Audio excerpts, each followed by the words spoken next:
안녕하세요. 나라살림연구소 우지영입니다. 네, 이번 시간은 지방정책 트렌드 시간입니다. 제가 네이버 프리미엄 콘텐츠에 매주 업데이트하고 있는데 요즘에 좀 강의가 많아서 조금만 업데이트가 됐습니다. 음, 다양하게 내용들을 제가 업로드하고 있는데 지방정책의 신층 분석, 그 다음에 예산 이야기, 그 다음에 해외 사례, 낭비 사례, 우수 사례, 이모저모 이렇게 꾸며봤습니다. 여기서 한 네 가지 정도 오늘 알아볼 텐데요. 일단 먼저 경상남도 방산 운행 제한 완화로 적기 수출 지원. 네. 규제 혁신 우수 사례로 작년에 뽑힌 사례고요. K 방위 산업이 지금 화랑을 맞고 있는데요. 그래서 뭐 K9 자주포, 뭐 K10 장갑차 이게 수출 운송이 엄청 증가하고 있대요. 근데 이게 엄청 무겁잖아요. 그래서 도로 운행 이제 허가 이제 이런 것들이 좀 까다롭습니다. 그랬을 때 이 방산업체들에서 이제 문제 제기를 좀 많이 한 것 같아요. 경남 지역에는 특히 그 세계 100대 방산기업 중 2개, 그리고 완성 체계업체 뭐 6개, 협력업체 450개가 소재에 있는데, 그러니까 이 방산 수출이 되게 중요한 거죠. 그런데 도로법에서는 총 중량 40톤 이상 차량의 운행은 심야 시간대에 제한하고 있고, 또 그 12톤 초과 차량은 운행이 불가하도록 규정하고 있습니다. 그래서 이제 자주 못 다니는 거예요. 그래서 여러 가지로 기업의 애로사항이 있었습니다. 또 국토부 운행 제한 규정상 도로 운행 허가 시간 1년, 허가 기간이 1년 이내로 되어 있기 때문에 실무적으로는 최대 3개월로 운영되는 시점 이었다고 해요. 그래서 이런 거에 대해서 좀 문제가 수출은 늘어나고 있는데 이 물류 운송이 안 되기 때문에 이제 수출을 많이 하고 싶어서도 못 하는 거죠. 그래서 이제 그 선박 출항 일정에도 안 맞고, 근데 이제 이 출항 일정을 맞추려고 하면 낮 시간대 운행이 필요한 거예요. 그래서 이게 이제 방위산업체 입장에서는 이러한 규제는 과도하다, 이런 문제가 끊임없이 나왔었습니다. 근데 여기서 중요한 거는 이제 경남도가 이제 나서서 무기체계 육상 운송제도 개선 방안에 적극적으로 나섰다는 얘기죠. 그래서 그러니까 중재자 역할이 되는 거예요, 경남도가. 그래서 이제 완화를 시키기 위해서 이제 노력을 했다.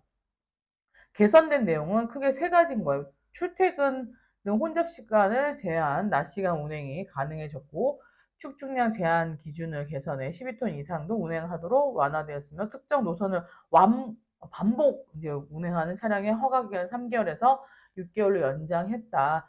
근데 이제 경찰청하고 도로관리청에서 좀 이제 이런 것들 좀 부담을 느끼고 있었어요. 왜냐면 시민들에게 불편을 야기시키면 안 되고, 또 방산업체한테 특혜를 줬다 막 이렇게 어 나면 이제 안 되잖아요. 그래서 선뜻 개정을 못 하는데, 이제 도에서 국토부, 경찰청, 창원시, 방산업계 다 이제 모여서 토론을 했다.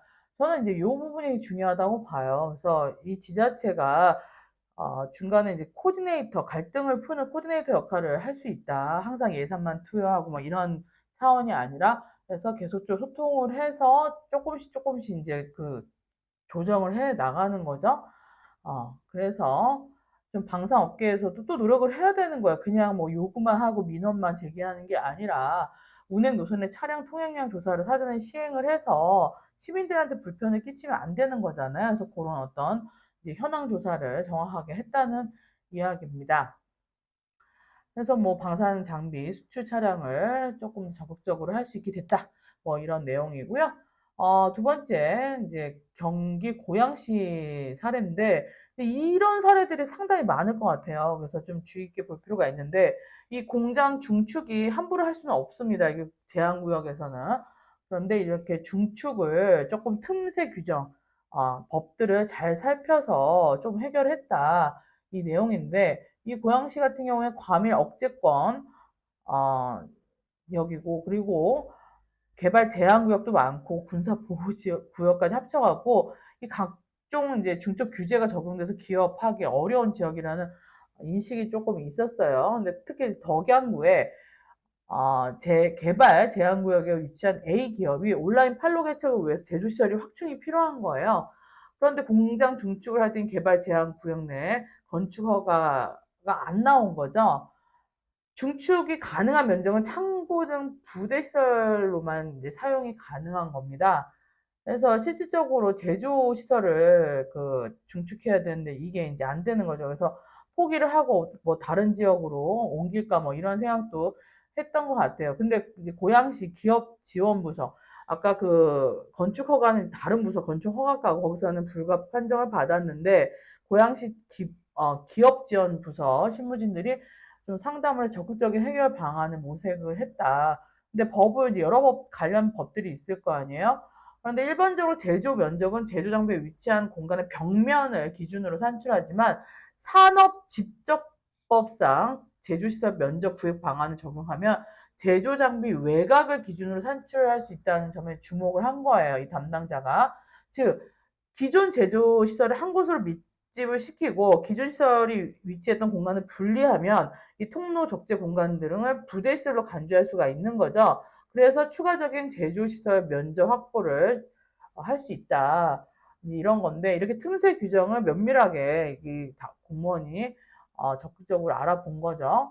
그래서 개선 전에는 이게 이 제조 시설이 막 흩어져 있었는데 이제 이 공간의 벽 기준에서 이렇게 허가를 받은 상태였는데 이거를 장비들을 다 집적화 시켜갖고 다 재배치를 하고 요 공간을 더 확보를 했다. 그래서 이 나머지 공간들은 부대 시설로 이제 법을 어, 어긋나는 게 아닌 거죠. 그래서 부대 시설로 해서 그 중축 공간으로 가능하게 하고 그다음에 이 장비들을 모아서 조금 더 제조시설 면적을 넓힌 겁니다.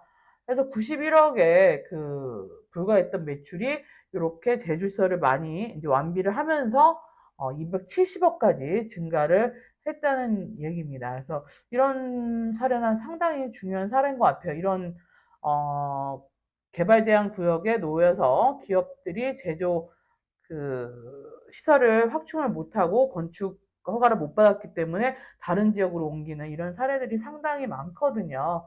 그래서 좀 일석이조의 효과를 얻었다. 이런 틈새 규정을 발굴한 사례입니다. 상당히 좋은 사례인 것 같아요.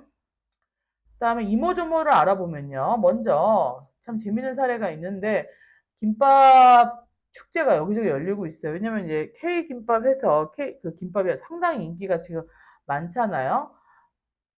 그래서 이제 그 계기가 뭐 냉동김밥 수출량이 막 7,300톤까지 된대요. 그래서 지난해 대비 이제 3배 이상이 증가를 했습니다. 그래서 충남 홍성군 같은 경우에는 뭐 11일에서 13일, 그 다음에 광천읍에서는 세계 김밥 속으로의 여행 이렇게 해서 K김밥 페스티벌을 열고 있고 각종 체험 프로그램들 뭐 김밥 쿠킹 클래스, 그다음에 광천김 역사 뭐 전시회 이런 것들을 다양하게 축제 때 선보이고 또 판매를 하고 있답니다. 그리고 전남도도 국제 남도 음식문화 큰잔치 이렇게 연계해서 전남의 식재료로 활용해서 남도김밥 경연대회를 개최했다고 하네요. 대상 수상작은 프랜차이즈와 협업해서 또 대중에게 다시 선보일 예정이라고 하네요. 그러면 이제 또 사업화되면서 좀 지역 경제 활성화에 도모할 수 있겠죠. 그래서 이렇게 세계적인 김밥 열풍을 또 전남도도 선도하겠다는 구상입니다. 냉동김밥은 또 10월 달에 미국에 출시할 예정이라 합니다. 그다음에 김천시 사례가 재밌는데요. MZ 세대 대상 지역 이미지 설문조사에서 김천은 김밥 천국이다 이렇게 대답을 많이 한 거예요. 그래서 역발상으로 올해 2024년도 김천 김밥 축제를 기획해서 뭐 김으로 엄청 유명한 데는 아니지만 김밥 천국이 되게 유명하잖아요. 전국 어느 곳에는 다 있고 그래서 줄여서 요즘에 MZ들이 이게 줄여서 하는 말 좋아하잖아요. 네, 그래서 김천 김밥 축제를 기획해서 관심이 높아지는 거다. 그래서 2024년 김천 김밥 축제 이 김밥 캐릭터 이름이 꼬다리라고 하네요. 김밥의 꼬다리 부분인데 뭐 이렇게 포스터가 많이 이쁘진 않아요. 좀 만들려면 좀 더 예쁘게 만들었으면 더 좋았을 것 같아요. 네, 이번 주에 열리네요. 그래서 요 김밥을 소재로 해서 예, 축제를 다양하게 펼치고 있는 모습입니다. 네, 마지막으로 예청사를 활용해서 시민 문화 공간으로 조성을 한다고 하네요. 예청사를 재생하는 건데, 문화 재생. 저는 이제 이런 부분에도 아주 긍정적인 효과가 있다고 보는데요. 충북도 같은 경우에는 충북 도청이 되게 낡고 이제 작아요. 근데 리모델링을 해서 도민들을 위한 복합 문화 공간을 조성한다고 하네요. 그래서 지금은 이제 연구 용역을 진행 중이고 있고, 의미 있는 거는 이 도청이 1937년 일제시대에 자발적 도민들의 성금으로 건립된 거예요. 그래서 2003년도에 국가등록문화유산으로 지정되기도 했습니다.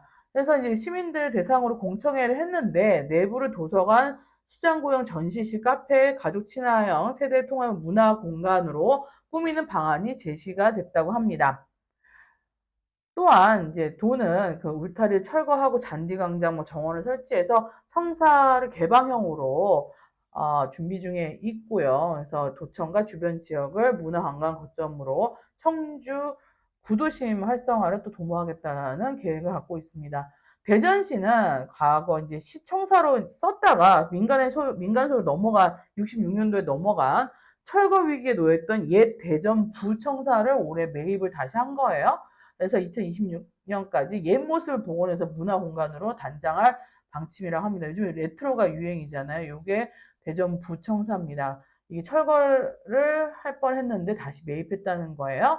근데 이것도 37년도에 건립돼서 1959년까지 시청사로 활용된 바 있습니다. 대전시는 또 이 부분이 원도심이에요. 그래서 세계 7번째 스타벅스 로스터리 입주 방안을 검토하고 있는데 또 레트로와 이 상업적인 건 좀 안 맞다. 뭐 이런 내용들이 좀 나오고 있어서 공론화 토론을 한다고 합니다. 이렇게 좀 옛 공간들을 근대 문화를 재생하는 이런 공간들이 아주 좋은 것 같습니다. 네, 오늘은 이 정도까지만 알아보고요. 지방정책 트렌드 제가 이제 좀 있으면 이제 강의가 좀 끝나요. 그러면 부지런히 좋은 내용들을 소개하고 특히 제가 지자체 정책들을 심층적으로 분석을 해서 내놓는 글들을 좀 선보이고자 합니다. 예, 앞으로도 많은 관심 부탁드립니다. 감사합니다.